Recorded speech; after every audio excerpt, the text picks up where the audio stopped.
people coming on. I'm going to give it maybe one more minute. Having seen the number double in the last minute. Okay. It's looking to me that we're there. I want to thank all of you for taking the time to join us this afternoon for this all-hands meeting. I'm hoping to give you an update on where things are going across our school and our campus with regard to the COVID-19 pandemic, and also the planning that is underway both across the university and in our school. I noticed the request for recording the session, and the answer is yes, the session will be recorded. We will make the recording available to you, and also I'll make the slides that I'm about to show available to you as well. And I see that we still have people adding in, but I'm going to go ahead and get started. So I just wanted to start by saying that I want to wish for all of you that during this time you have been staying healthy, staying safe, that you and your family are fine. And I think that we all realize that this has been an extremely stressful time for many of us. There have been members of our family we've been worried about, or who have even been ill, and in some cases we have lost members of our family and people who are close to us, either directly due to the pandemic, but also possibly indirectly due to the pandemic. And also just that it has been a change in our lives to be at home with our families, the stresses and strains that have occurred to many people financially, the adaptations to learning online, teaching online, having children at home who are learning online, in some cases, in situations where you've got plenty of space for all of that, and in other cases where people are packed in really tight, trying to do 4 or 5 different things at the same time. And we also recognize that it's been a time of great uncertainty in our communities. So I just want to start by saying that, we are the School of Public Health, and we need to be practicing what we're preaching in terms of making sure that at all times, but especially during a time like this, that we're taking care of ourselves, that we address our mental health needs, get help when we need it, if we feel depressed, if we feel anxious, paying attention to mindfulness, exercise, having enough physical activity, and also eating well. Good nutrition is very important, and that can be difficult when we're staying at home. So I had been asked by our provost to address during our academic planning meeting what our initiatives are going to look like for the next year.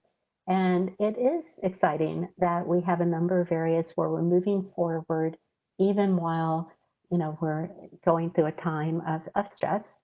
Our new curriculum in health data sciences, our new pre-med track for the bachelor's in public health.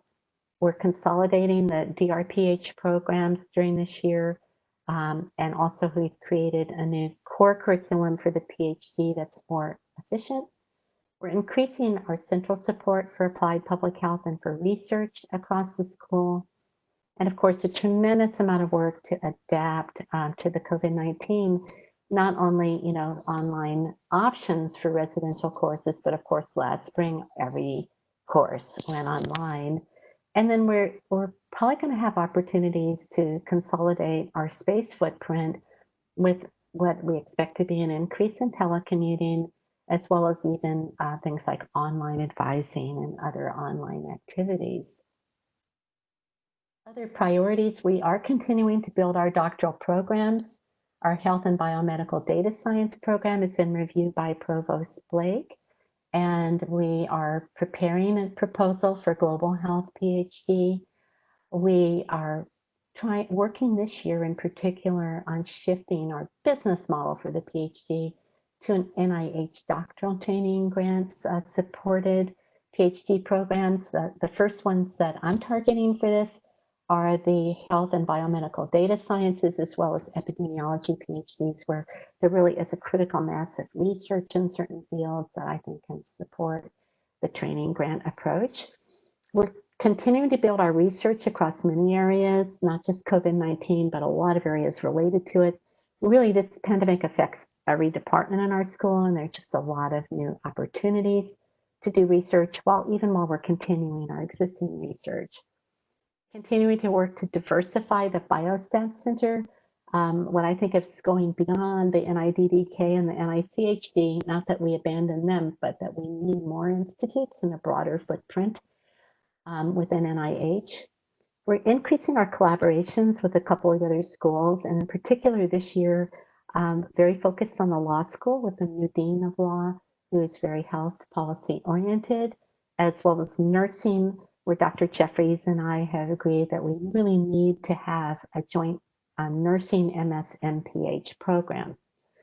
We have seen an uptick in demand for disaster and humanitarian assistance training in global health, as well as the emerging infectious diseases program. And so how do we increase our capacity to meet that demand? Obviously, with the pandemic, these are very important issues. We're continuing to build our program in climate and health. And believe it or not, for many of you who've worked on this, we have to begin our CEPH self-study process. If you look at the CEPH Reaccreditation issue, as you know, our new core was accepted, we implemented it, we've been evaluating it, tweaking it, we're fine, except we're only accredited until 2023. And all that seems like it's far away, it's really not. This means that sometime mid-year during this next academic year, like in January, we have to start the process of preparing our reaccreditation reports. And that is a heavy lift. Those of you who have done that before understand this. And despite everything else, I think that's going to continue, barring CEPH giving us a break. Impacts on GW's budget of the pandemic are significant. And it's very important to understand that our little boat, the School of Public Health, only floats to the extent that the whole ship of the university stays afloat. And so the whole university has about 1.1 billion that it had planned to spend in FY 2021 prior to the pandemic. And now it's looking at 3 scenarios, each of which involves significant financial losses in 2021. The first one is that we were able to open in fall. DC approves us to open. We have our regular operations, but we have to modify them because of all the things we have to do for safety and for care of the people on campus. That costs between $85 and $100 million. That is the best case. Scenario 2 is that we open and there's partial disruptions. Maybe we go back and forth between all online and not. They estimate like a $200 million impact. And if we end up in a scenario 3 where we only can be doing online, that's an enormous impact to the university's bottom line, $300 million. So we're all hoping for scenario 1, and basically we've planned for that.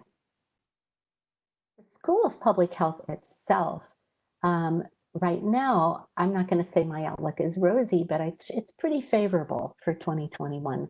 Our newer projections indicate that our admissions are on the uptick, and I have to thank Heather Renault and her team, really all of the academic team under Jane Thorpe's leadership, the efforts that have been made to ramp up our enrollments. We have 125 new students coming in this summer for the MPH at GW, and our fall projections are looking better than they had been, but we do see more demand by students for financial aid. Research, we see, as far as I can tell, no net negative impact. The hardest thing has been the delays created by the RAC process after we had the position freeze, but now the fully funded research positions are out from under the RAC. They're going through the provost with a much shorter process, and we are seeing those approved. and I am feeling that we will be able to pick up the pace for our research. Our faculty right now aren't growing because we relatively have a position freeze, very few exceptions to that, but we will once again, I think, see growth in a number of areas, but especially health, data science, global health, emerging infectious diseases and vaccines, a lot of the issues related to the pandemic. I do see a likelihood of a surge in demand for lab space that we're short of in terms of having future space, but that our other space that we may be able to create space through downsizing our footprint through more use of telework. So the university and the school have taken a lot of responses in terms of the budget. And, first and foremost, you all know there are no merit increases this year. And I think that that is an easier thing to do than many of the other measures that we might have to take. The leadership, meaning the president, the vice president, and I think all the deans are taking voluntary salary reductions just to help to stretch our funding further. We had a position freeze, and now we have the RAC process review for exceptions to that. In addition to that, I just want you to know that the school is taking all possible steps to make more efficient use of our resources. We're reducing expenditures everywhere that we can. We're trying to deploy the faculty more efficiently. Faculty who aren't fully deployed, the chairs over the last couple of weeks have been working with them to get them more committed to teaching so that we can decrease our reliance on part-time teachers, adjuncts. Obviously, that is an impact on our community, but I think it's a better way for us to manage our budget under the circumstances. I also think that we're being forced to do this to a certain extent by the RAC process, which is even looking at our our faculty commitments and approving the renewal of their contracts. And we are looking at opportunities to take existing staff and where we can reassign them so that they are in shared roles. So because of the fact that vacancies are being held and that we could probably use a few of the staff more efficiently than we have before. And these are all ways to try to make better use of in terms of our expenditures. We're also taking all possible steps to increase our revenues, increase our research, increase our enrollments. If the extent to which we can bring up our enrollments and bring up our research revenues, that will allow us to prevent having negative impacts actually on our staff and our faculty. Now, I have to be real with you about the fact that many of the decisions are not made by the dean or even the provost and president, but the board themselves is meeting again next week. And I believe that the board wants to make sure that we are being bold enough in what we're doing to manage our budget issues, and they may end up coming forth with their own ideas about ways that we do budget reductions, ways that we control our expenses that could impact our employees. And so I can't right now say that I'm aware of any way that other employees will be impacted, but I think there is the possibility of impacts, and that we will know, as soon as we know, we will let people know. We obviously are dealing with this virus, the SARS-CoV, the coronavirus, SARS-2 virus that causes the COVID-19. And it has been pretty persistent, in DC. DC has had, as of a day or so ago, when they did their last statistics, around 8,500 cases out of about 43,000 tests that were done. That's a pretty high, it's a pretty significant rate of positive tests, to be honest. 453 who have died. For those who live in the area, really where you see most of the transmission is up on the 14th and 16th Street corridors. And it's thought to be due to people who are frontline workers, who are essential workers in various businesses, the people who are delivering food, the people who are picking up the trash, the people who are out there doing essential work, even during the stay-at-home order. that is where the force of the epidemic is. Most of the deaths are occurring and hospitalizations in the African American community in DC, as well as people who are living in assisted living and other people who are very vulnerable. At this point today, the mayor announced that health metrics have been met to start reopening, not to be confused with we're completely reopened. I'm going to talk about that, but to start it, and the stay-at-home order was lifted. So DC, and I served on the mayor's task force for setting this up, but DC decided to do reopening in 4 different stages. And where we're going right now is stage number 1, okay? We don't open the campus until we're at stage number 2, okay? And then even beyond that, there's this 3rd stage where we're still restricting our activities, and we're not at stage 4, like back to normal, until there's a vaccine. So it's important to understand that in stage 1, which is where we are right now, we're still in a public health emergency. I mean, it feels good to think, we can do more things, but it is still a public health emergency. And so now we can have gatherings of up to 10 people, and we can also participate more in some other activities I'm going to tell you about.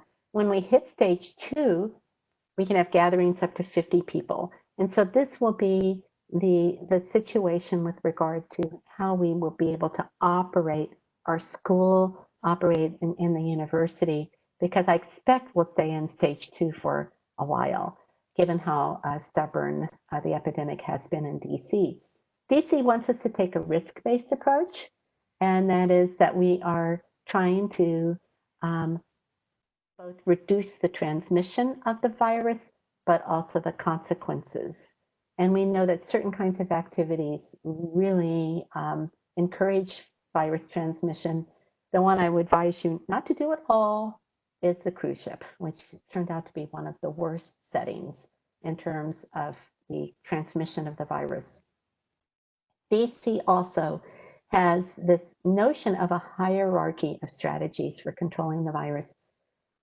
The most important being, physical distancing in any context, engineering and administrative controls, PPE, they're all important. They're all going to be a part of our approach, but we know that physical distancing is the most effective thing to do. And a message that goes along with this is that wearing a mask or some kind of PPE doesn't make you safe to be in close with other people. That the distancing is going to continue to be important to do. So DC has informed us, in the reopening strategy of the general safeguards that they are enforcing.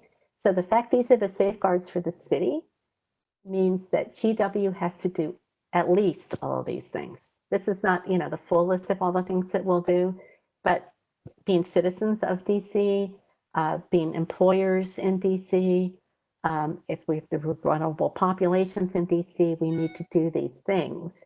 And so everybody is going to be required to do the physical distancing of 6 feet, wearing masks, personal hygiene, stay home when sick, and regular disinfection of all surfaces. So I'm asked, is GW going to start to clean better than it has before?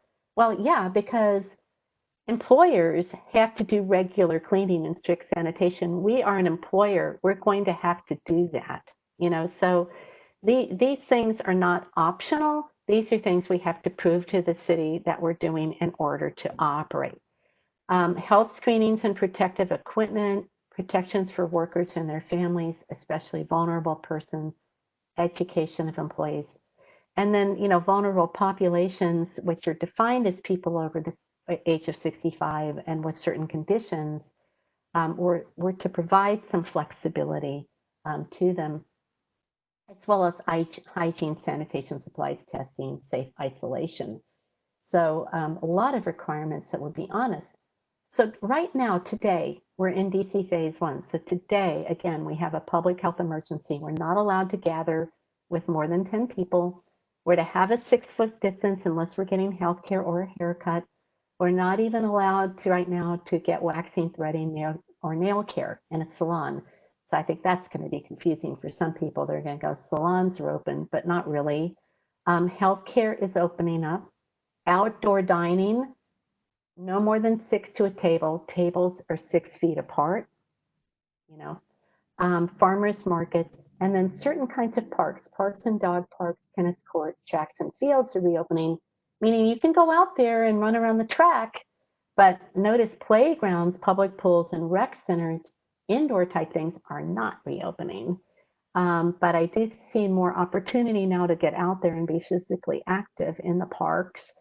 And then very important to us, and that is that the DC's Office of Planning and as well as Education and Health are going to be approving campus reopening plans for all the colleges and universities. So we are participating in that process, and we will need to get our plan written and submitted. We found out about this the day before yesterday, and people are already working on that. A lot of people don't seem to be aware of the fact that we still have up-to-date information on the university's webpage, the safety and security webpage. So this is an update from a week ago. This will be updated again, I'm sure, about fall planning, the Back to Campus initiative. You can go online and read these updates on the website and see actually who's involved, what are the committees that they have appointed, and how the university is going about doing this work. You'll see my name on here along with Dr. Bass. We are the medical advisors to the president on this, but I also serve as a part of a number of the committees that have many of our faculty and some of our staff involved as well. So that website page is extremely useful, and you can use it to track what's going on. So as we move into phase 2, and we're doing this planning for the campus, all of it is about safety and care for people involving, our students, our staff, our faculty. And what DC is going to want to know is how we're doing prevention, how we're doing containment and mitigation, how we are handling resurgences if they occur on our campus, how we're doing monitoring and actually coordinating. So one thing that I know is that our faculty, and I'm sure many of our staff as well, are concerned about the readiness to return to campus on phase 2. And I know that the university is working on policies, both policies with the faculty that it's running through the faculty senate, but also policies with staff that HR is developing, and there is some coordination there. I think that students want in-person interactions, and so that's something we're very aware of. We're working on tech upgrades for our classrooms to make them more accessible to online participation. We're going to need in the school to have some extremely detailed guidance. We'll have processes that are very clear, hopefully, on how you enter and exit the building, how we're cleaning high contact areas in the building, the space limitations and utilization for each classroom. We're going to have to probably redesign some of our open office areas if we don't actually have 6-foot distancing within them, as well as telework and how much telework we're going to allow. Supervisors, managers, chairs are going to need some guidance about how to implement online teaching and telework so that we can make these decisions without getting into what I don't want this. We don't want this to be as an adversarial process within our community. We want us to be able to have a good collaborative spirit, that we're all trying to help each other be safe and adapt to whatever situation we find ourselves in as people, as well as employees and faculty of the university. Another thing that's on the GW website, the frequently asked questions on COVID-19, so much great information is in here. Many people ask me all the time, are we going to hold classes in fall? That's the first question. There are many questions about what our rules are going to be. And I think I think that this is updated. And you can see the last update to this page was May 28th. That's yesterday. I do know that external relations is completely replacing this old website in terms of, that it's a little bit bare bones, and I would say it still looks like kind of the emergency response webpage, because that's what it grew out of. And we're going to need something that is a more solid platform for the reopening itself. The research also, their impacts on the research. We've had a small number of people who've been considered to be in essential roles with research who've been continuing to come in during the pandemic. And we have a site on the OVPR webpage on research activities and how those are being managed at GW during the pandemic. And I know that Dr. Miller is in the process of updating all of this as we're moving into the phase 1 for reopening DC. So that's what I had to present formally. I am going to be looking for messages in the chat box for you. I do see, I don't really see very many questions. And what I might want to do actually right now is turn to Natasha Kazim to give you an update about some of the work that she's doing, and as well as Natasha, if you wanted to give any other operational information that you think might be important for the staff to hear. Sure, thank you, Dean Goldman. I'll start off by echoing much of the important information that the Dean covered. My colleagues, both here, Dean Hyder as well as Dean Thorpe, we've been working together over the last few weeks to put forward what we believe to be an initial plan on how we approach the reopening of campus, taking a number of factors into consideration. The Dean walked us through, the criteria around the stages with reopening DC, but we also recognize that many of us hail from areas across the DMV region and beyond. And so looking at those and making appropriate decisions about our staff needs, about our faculty's needs, as well as our students, not through just a single lens, but trying to take a very holistic approach to how this is going to impact our ability to reconvene in the fall. A number of things that we are looking at on the operations front is how do we put together a strategy towards implementation that is going to be successful for any of the models that we do end up realizing. With the university's decisions, we're still awaiting those, but at the same time, the school is poised and ready to adapt and be nimble towards whichever direction we do determine that we are going to go. It is going to require a tremendous amount of partnership and collaboration between all of us to be able to get this to work. We are going to be really relying heavily on our staff to be able to support us in our communication efforts towards understanding the guidance that we are eventually going to be putting out, towards realizing what our new normal is going to be, especially with face-to-face interactions. And it's going to require us to also continue to be agile as well as patient with one another as we continue to navigate what has been a very difficult time for all of us. And I just want to thank each and every one of you for the work that you are doing. Our essential staff that are coming into campus every day and supporting the critical essential functions of our work on site. Those of you that are working remote, you are doing an incredible job, and I'm just so thankful to be able to be a part of the community with the staff that we have here that are really dedicated towards supporting our mission. So there will be more to come. You will see more of a formalized plan from the leadership of the school. We have to wait, in terms of decisions being made at the institution level, but really we are going to ramp up pretty quickly in terms of the things we need to put in place starting the end of June as well as early July. On another front, I would also like to let everybody know that come Monday, you will likely see a communication coming out from the Diversity and Inclusion Task Force.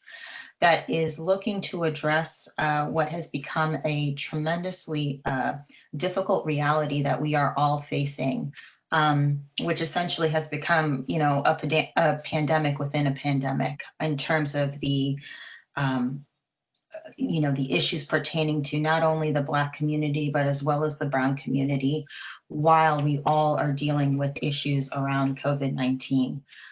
Many of you have seen the crisis, the issues that are boiling up in Minneapolis, looking at the statistics of cases and deaths associated with COVID, the issue in Central Park, microaggressions that continue to be felt by members of the Black community, members of the Brown community during this time. It's really a call for action, and we are continuing to see this public health crisis continue to rise. There are people within our community who look just like me that are having to ask themselves questions about whether or not they feel safe in following the CDC's guidance to wearing a cloth mask in public as a person of color, because there's a choice between whether or not you want to be in a situation where you can potentially be racial profiled, or whether or not you feel empowered to be able to take the protections you need in order to secure your own health and safety.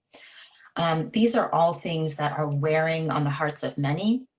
These are all things that we as a community have to come together. We have to talk about, we have to get in front of, because this is only exacerbating already the strain that is being put on these underserved communities. And it's all of our issue. It's all of our crisis to be able to handle. So you will see some communications come out from the D&I task force on creating a session in which we can come together to start talking about these things. But I'm also going to be looking for each of you, your support, the support of the faculty and the leadership towards creating a much more sustainable discussion on how we deal with balancing race relation issues as well as the public health crisis that is facing many of our communities.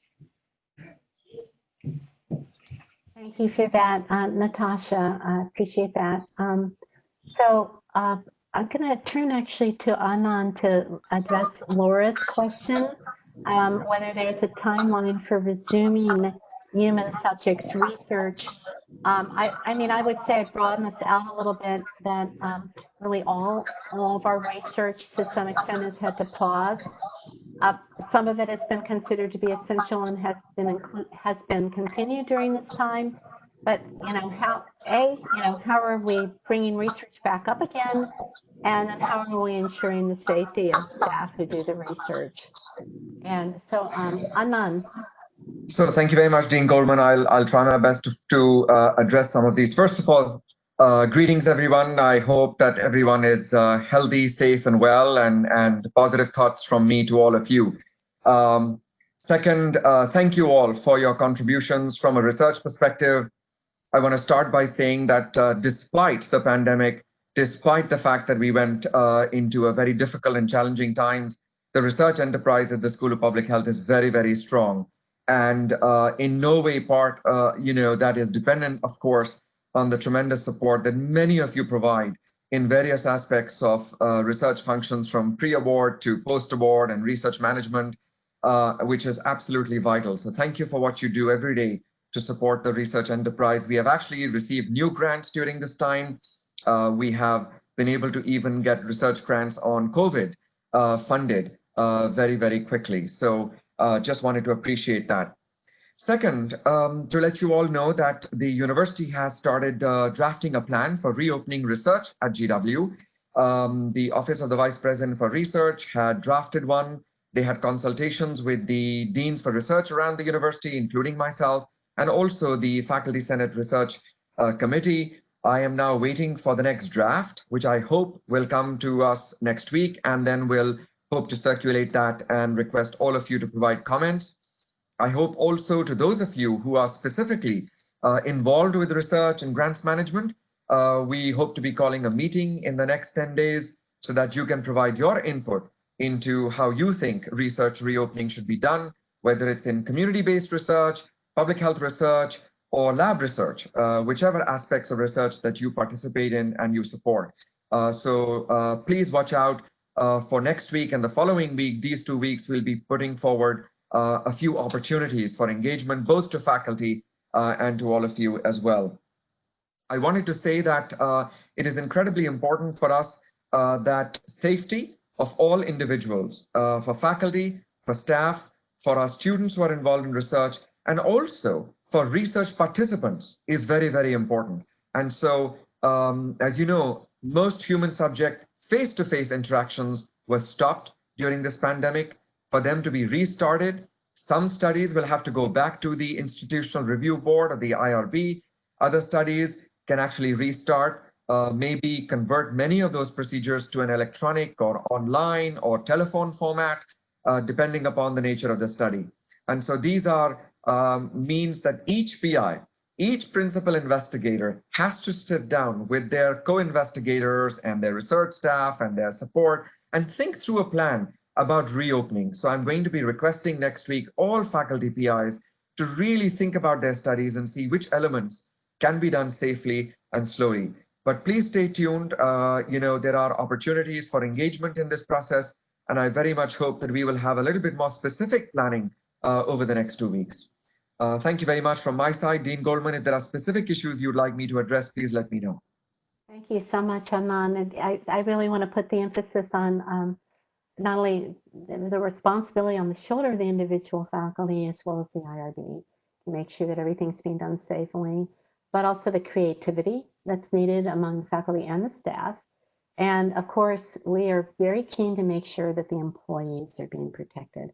And that has been an issue that our school has been particularly passionate about. You know, the healthcare workforce, the impacts on them. Dr. Hyder himself is doing a global survey on those impacts.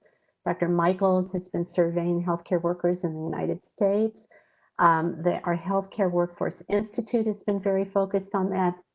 And so, but we're not just focused on that issue externally, we're also focused internally. Dr. Wu's lab has been testing workers in the MFA in the hospital, and she's going to be testing as a service our safety and security people across the campus.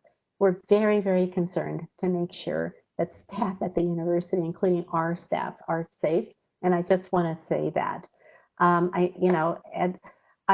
We have a question about the curative operation that is in the Science and Engineering Hall. So in mid-April, they reached out to us, and they are a commercial organization, a small company that's probably not so small anymore, but that started up in response to the coronavirus epidemic, and that is funded by the Air Force to establish high capacity COVID-19 PCR testing. And they have an agreement to be in our area as well as part of the 6th floor of the SEH. It's a total like of a 3-month period. We're about 1 month in, so that they'll be with us about 2 more months. And they are not doing research. It is purely, kind of a clinical service that they're doing by and large for government agencies. They're right now involved with not only the Air Force, but also Homeland Security / TSA, also the Senate. And they found a location where they're going to move their operation, another part of DC, that is more industrial. And so I'm pretty sure that we're going to see a smooth transition. But some of you may have heard there were some bumps in the road when they were first establishing themselves in the SEH, and that before they were before they were really set up, when they were still hiring people and setting up their operations, that there was a little bit of like too much turning around of people in the building, and we had to step in and really enforce our agreement with them to make sure that they got that under control. And they did do that. And as far as I know, things are going smoothly there now. I want to thank you for a couple of the comments about the work that we're doing in terms of the pandemic within the pandemic. We've been very concerned about this. And I think that this is an issue that predates the pandemic in terms of how the national environment around race relations, in particular racism, I think other isms as well, sexism, anti-Muslim bias, anti-Semitism, almost anti-immigrants, anti-Hispanic biases that we hear this from some of our top leaders in our country, and certainly a lot of it, online. And then to see these things manifested in these incidents that have occurred and even deaths, it's tragic. And it is a public health problem in my view. It's appropriate that we're addressing it. And I really, really appreciate the members of our community who have stepped forward on this. I would ask that, any of you who are interested, to understand the DNI committee is always looking for help. I'm sure Natasha would take your help. We want to have a number of people in our community who are part of that process. I don't think that this is necessarily all getting better. One thing I should mention, so I don't see any more questions, but one thing that is going to be new on our campus is that we are moving forward a proposal to develop an employee health unit on campus. We've never had such a thing. Well, in my memory at GW, we actually did used to have such a thing. And maybe some of the people on the staff can remember it, but actually it used to be a fair number of our faculty in environmental and occupational health were occupational medicine people who were affiliated with that employee health group. And that disappeared maybe 15 years ago. And but we now see clearly that we have the need for that, even to be able to have consistent policies around, if we have staff who become ill, making sure that they're properly taken care of for isolation, that we have consistent return to work policies, and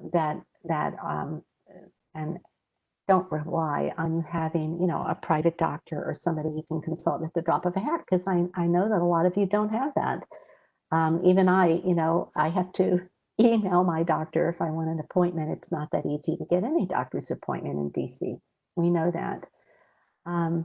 So that is a proposal that's being taken to leadership for a decision, and along with many other things that we're bringing forward about testing. Michelle's asked about how we're going to make sure our office spaces are safe. And so we are going to have to do a top to bottom review of each of our physical spaces and whether we're going to need to modify how we're using them in order to make sure that they're safe. And perhaps to turn to Natasha to talk about what that process will look like. Absolutely. It's a great question that you ask. So, the workspaces that we left a few weeks ago are likely not going to be the ones that we are going to return to. We are going to have to take into consideration, obviously, the guidance from the science community, as well as the precautions and preventative measures that we need to put in place. So being able to realize, a 6-foot radius distance between folks within our communities, being able to afford the opportunity to keep gatherings to less than 10 people. We are going to have to look across, our units and our administration and work very closely with the leadership to determine who will continue to be able to stay and work in a remote capacity, because the idea is not that we are going to be bringing everyone back, at the same time, and a light switch is going to go off automatically to be able to do that. We're going to have to ramp up our signage and being able to tell people and actually have markers, within our classroom spaces, our office spaces, that show people directionally what the new social behavioral, patterns that we're hoping to see, the expectations that we have once we're in a space together. So certainly that includes the review of how we manage our open spaces, our cubicle spaces, our conference rooms, all of those things. You know, John and my team as well, we're going to have to move furniture out. We're going to have to store things in order to be able to accommodate this. So there's a lot of work that needs to be done, as well as the communication of these new protocols to our community, which we are working towards right now. I should say this is also true for our classrooms. And so if the students are going to need to be 6 feet apart, that changes the placement of the desks. And therefore, it reduces the capacity of our classrooms. We're going to have to use them in a different way. But we also have to address how people are going in and out of each space. How we control, we don't want crowding around doorways. We're going to want students to file in and out of the classrooms in an orderly fashion, not in a way where they're mixing themselves up. Perhaps, like I've seen on airplanes, require that people have to board from the back moving forward instead of the old way where people who had privileges, you know, who sit in front board first. That's not true anymore on airplanes, and it can't be true in our classrooms. And so, you know, we're going to want people to file in and in an orderly way, sit in this seat, that one, and then, you know, so that they're not walking past each other, they're not crowded, and that they file out in an orderly fashion. And the same with our doorways, our elevators, our stairwells, ways of kind of managing the flow. So it's not just where you sit, but it's also the flow that's going to be important. And so it's going to be a lot of work. We're going to need your help, many of you, with a lot of this. We're going to need you to help us a lot. I mean, you know, figuring out, you know, I think I could counsel a student, by the way, I could this way, you know, if it's one-on-one and I had good video and the student has good video, that can be a big if. They have to have the technology right and stuff. But what are all the things that we could do where right now we think, you know, I need to have an office, or I need to have, you know, a workstation for that. And then we're sensitive to the fact that everybody doesn't have a great environment for that at home. You know, just as all of our students don't have a great environment for learning at home. And, you know, another consideration, which is just an option on the table, but I think it's very close to a decision. Can we redo the semester so that, and this is going to be controversial for many employees, that we don't have either the Labor Day weekend or the fall break, which was just one day anyway, that we run straight through until Thanksgiving break, take the big exams, the major exams right before Thanksgiving, and then have 2 weeks after the Thanksgiving holiday where we have continued instruction to have the full number of weeks that are required by our accreditation as a university, but that we do not have to have the students returning, because after all, if they travel, you know, Labor Day weekend, they go, I'll go to Ocean City and then come back. And then what would they have been doing there? Would they be having contact with the virus there? So that's the concern. They're coming back and mixing all of that back into the community, or going home for Thanksgiving all over the country where there could be outbreaks in Idaho when they're not here, or that, you know, they go home, they just go home. At the same time that some of our students may need those dorm rooms after the holidays. They may not be able to do their work at home. We're going to have some flexibility built into the process, you know, for staff, for students, for faculty around some of these issues. Public transportation, is there widespread concern or information? You know, the CDC is expressing concern about public transportation all of a sudden.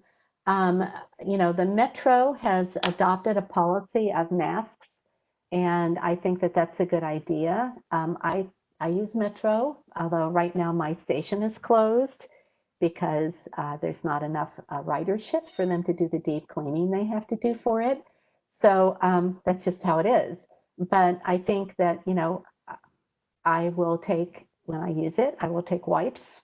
I will wipe down any surfaces before I touch them there. You know, that your high contact surfaces like your handrails and posts, try not to touch them.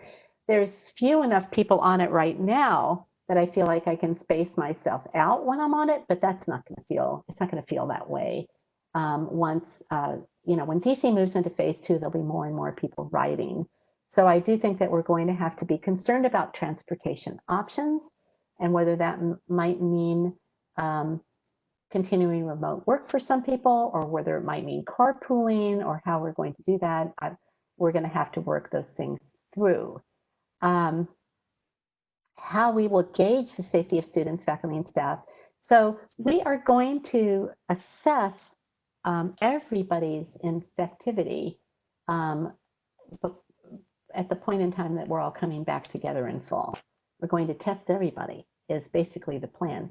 The administration hasn't yet signed off on that plan. We're tossing out the details of it, how we do the testing, how we do the contact tracing.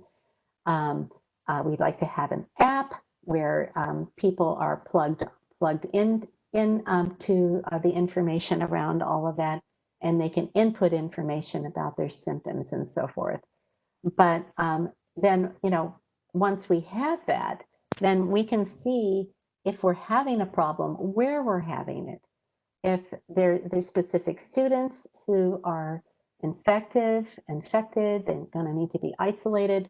The university is identifying a dorm for that, where we can have students in individual spaces where they're isolated from the other students. The university is working on online options for everything so that students can continue their coursework, even if they have to be isolated for a couple of weeks. And so that's a serious investment. It's part of why it costs so much for us to get back together again in fall. I'd also say that the same attention will be paid to the staff and the faculty. You will find that some are going to have to get tested. You might have to get tested repeatedly. And I mean, we are I think, going to use the swabs that are kind of in the front of the nose, not the ones that go way back. The president said he thought they poked that swab all the way back into his brain, which, by the way, is not true unless his brain is in his nose, which is possible, but I don't think so. So, but still, we're trying to do this in a way that will not put too much burden, but still, we need to understand what's going on. If students are picking up the virus, it doesn't mean they're getting it on campus. Our students go all over the city, and as you see already, we're starting to open up restaurants, we're starting to open up barbershops and hair salons. There are a lot of places where even in this first phase, and in phase 2, it's going to be more open. So, but at least we can contribute to trying as early as possible to pick up on cases, and then as soon as we find those, contact trace around them, test around them, try to quench any kind of little mini outbreaks that might be occurring on our campus. At least that's the goal.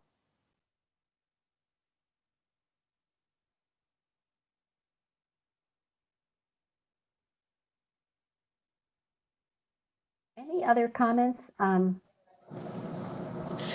Dean Goldman, would you mind if I made a comment? Not at all. So I wanted to address something that I didn't have the time in my first comment, and to build off Natasha's comment as well.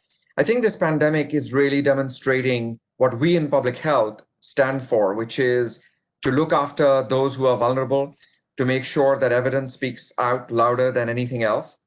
A couple of weeks ago, I gave a webinar for Maryland, and at that time, there were 42,000 cases and 2,000 deaths in Maryland.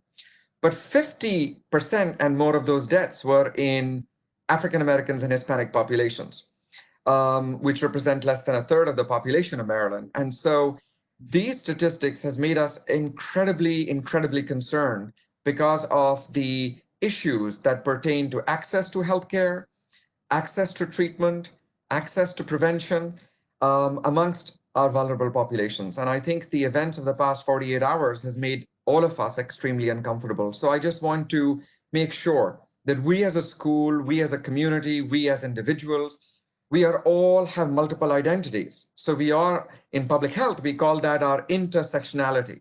I am a professor, I am a research dean, I am brown, I am male, I am a Muslim, I'm an immigrant. I have many, many identities, and they all interact with one another. And I think it is time for us to actually address that in very concrete ways. And I look forward to working very closely with the Dean and with Natasha and all of you in supporting that as a core mission of our School of Public Health. So I just invite and welcome anyone to reach out, even to have a discussion. If you want to talk to someone, all of us are available. Thank you, Dean Goldman. Yeah, thank you very much. And I think that is so true. And I think especially at this time, very important that, that we're recognizing that these things that are happening now, but also were happening prior to the pandemic. Things were not going well, frankly, in our community prior to the pandemic. And that we're not going to neglect those things, because the pandemic, if anything, accentuates them. And, things that might have seemed like little cracks and little fissures that were of concern, the pandemic opens them up and turns them into enormous chasms.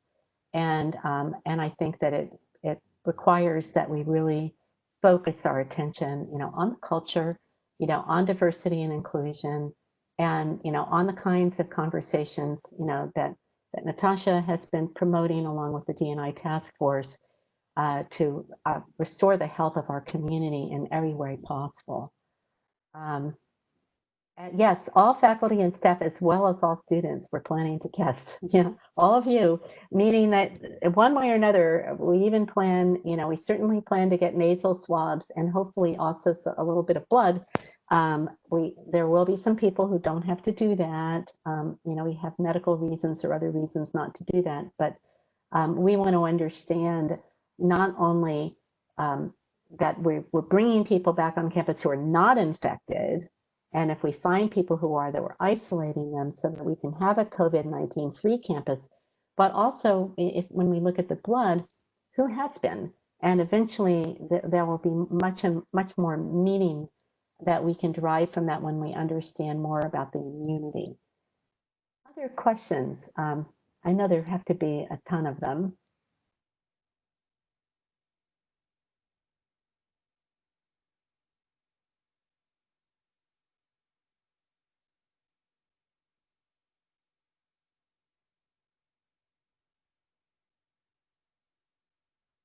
I'm not seeing anything right in the chat box. Oh, I do see one. When do I think phase 2 will occur? Okay, so Julie, phase 2, just by the mathematics of it, it cannot possibly occur any sooner than two weeks after the start of phase 1, because there's a criterion of another 2 weeks of declining cases. And I've been hearing things from DC leaders that, they're thinking, mid-July at the earliest. I've heard numbers like that tossed out, but I don't think we really know exactly.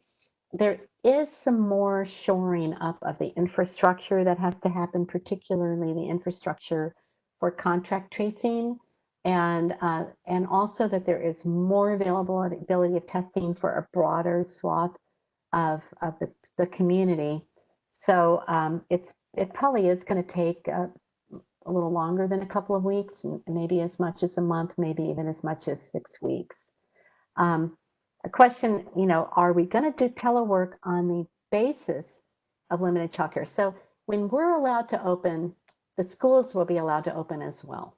So that, and what I am seeing, even though we live in different parts of the community around here, Montgomery County and PG County, as well as the DC metro sections of Virginia, the pandemic has been very similar and dynamic in those counties as in DC, and the decision making has been very similar.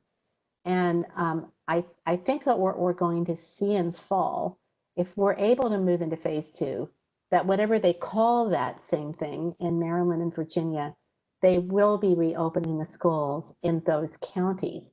The rest of those states are moving forward to reopen more quickly, but the governors have recognized that the rates of transmission have been higher in the suburban DC region. It's really one place. Those of you who live here and understand, there's not a big difference in the people and the way people live, between, Montgomery County and DC, for example, or PG County and DC, or, for that matter, Fairfax or Alexandria, the other, the Virginia counties. So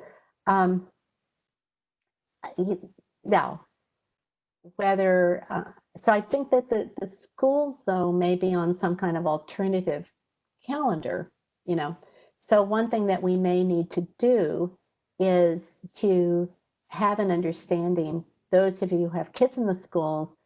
So there's been a suggestion that, just like we are thinking about alternating use of the classrooms and breaking up classes into subgroups that use the classrooms at different times, the schools may do that.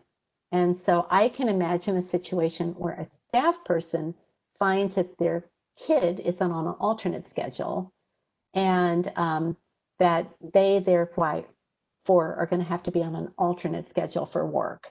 And I think that's the kind of thing that we'll want managers to work through with staff and try to be flexible where they can be. I can also imagine a nightmare scenario if you have 4 or 5 kids and they're all on different alternate schedules, and that you're not going to be able to even keep those balls in the air. And we'll try to be understanding about that too. But I mean, we do want you, if you're working, to be able to work, and that, that you either have a reasonable arrangement, to actually come into the office or work, or they have a reasonable arrangement at home where you can actually telework. It can't be that every moment of every day is spent, with dropping off and picking up children and making them do their online work and stuff like that, and you have not a minute for your actual job. And so there, there's some of you may find yourself in that position, and I think that's really unfortunate. But we're going to have to work on that one individual at a time, if those kinds of circumstances are being posed. I mean, Natasha herself, and you might want to say something, Natasha, I mean, and Jane, they both have young children at home, and they could talk a little bit about what their experience has even been like. I think that we have people who really understand how some of this could be very difficult. Yes, I think that's an excellent point. The other thing that we're sensitive to as well is many of our students have children and childcare arrangements that they're trying to navigate as well. So being flexible and focusing on safety and health is a primary consideration in all of these discussions, and appreciate feedback from folks, with particular circumstances as well, to help us better understand the range so we can find the best path forward and then address and identify issues as need be. Absolutely. And thank you, Dean Goldman, as well as you, Jane, in terms of just sharing the fact that it is very difficult for each of us. Each of us are carrying something outside of the jobs that connect us and the mission that connects us at the school. And balancing all of those is very, very difficult. One of the things that we are going to look to do as well is recognizing, that like a light switch a few weeks ago, right? We were all in a stay-at-home order, and we have to exercise a great level of care and support and resources to all of you as we transition back to work. A lot of these factors include, not only just childcare, but caring for elderly relatives. If you may be individuals that may have high-risk members in your family, monitoring your own personal, mental health, as well as overall physical health of your family. We recognize there are a myriad of factors that are at play here, and we want to do everything possible, in the spirit of what we do here in public health, to make sure that that transition is as smooth as possible for each of you.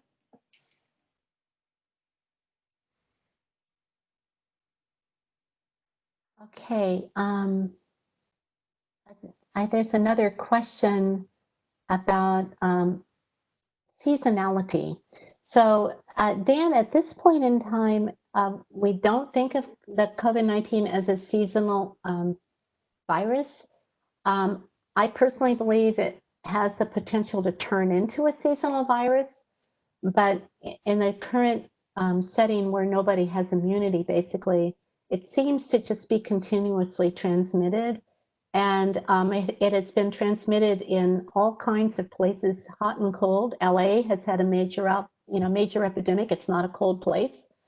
The LA epidemic is continuing now into spring. I think that so I don't think we have good evidence that it is seasonal. I think it could turn into a seasonal virus. What would make, is it possible that we can have a resurgence in fall? I think it is. I think it's possible there could be a resurgence at any time.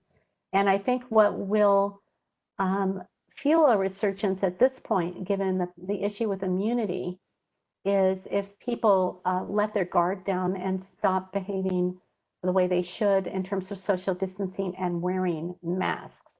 It's going to be very important that everybody wears masks, and it's going to be important that everybody does social distancing, and one does not substitute for the other. And our students, especially, but our faculty and staff too, reinforcing.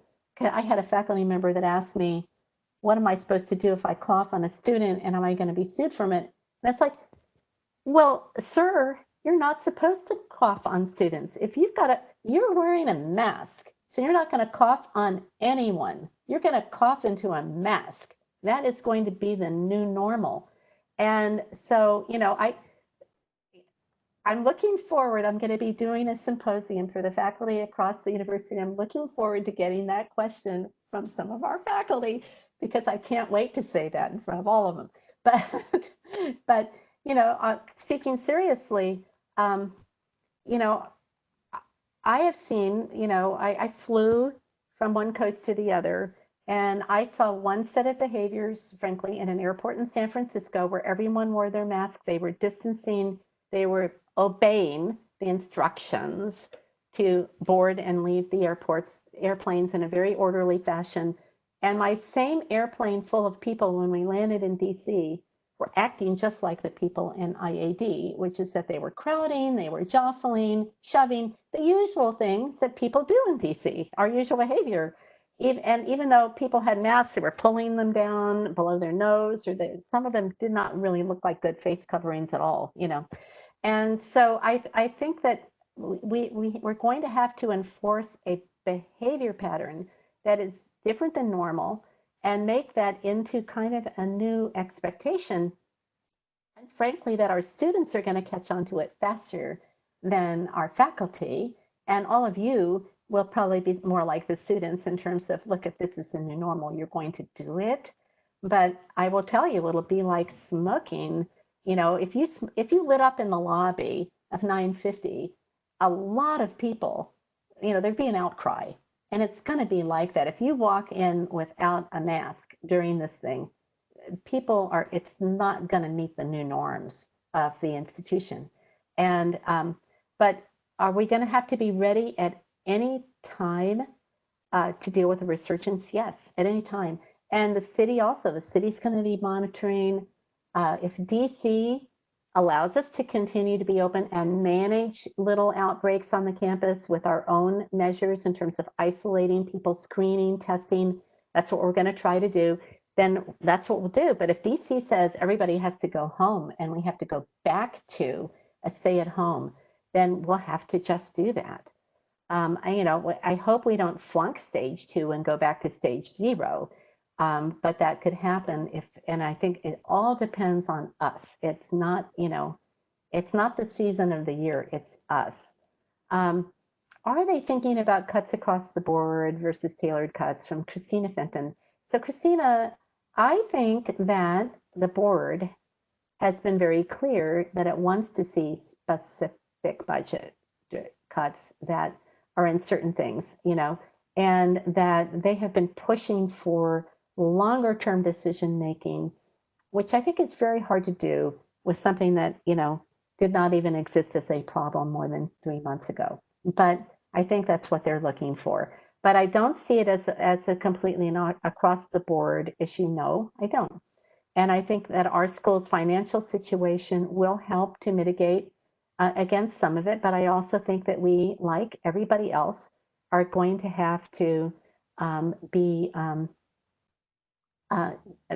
very serious about conserving our resources, using our resources wisely, making reductions where we can. Even even if we were in completely the same place financially, our school, like I said, but we're a part of this big ship that, you know, if the overall ship doesn't function, we can't function. And so we have to do what we can to keep the ship moving forward. And even though we might be doing better. I mean, I was really proud of the fact that we graduated 1,000 kids in May, and they are all getting jobs. And the whole university can't say that. And I think that we will see continued demand, you know, for our education because of that. But that does not make us immune to having to make sacrifices to help the whole thing move forward. Our own contact tracers. So yes, we will be hiring GW staff for some of the things that we're doing to assure public health on campus, both in labs and in contact tracing. We will also have some temp workers, probably some student temps and others who are involved with all of that. So we're looking at concepts around a core staff that really manages the process and keeps it going, and temp workers who we can either increase or decrease the number depending on how bad the epidemic is at any one time. Obviously, if we have fewer infections, we have less need for contact tracing.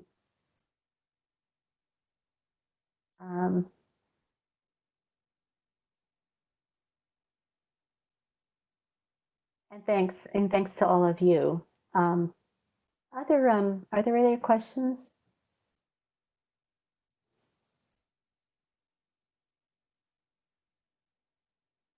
Any additional comments that the other speakers would want to make? Looking to Natasha, Jane, Nan, you have any additional comments to make before we say goodbye?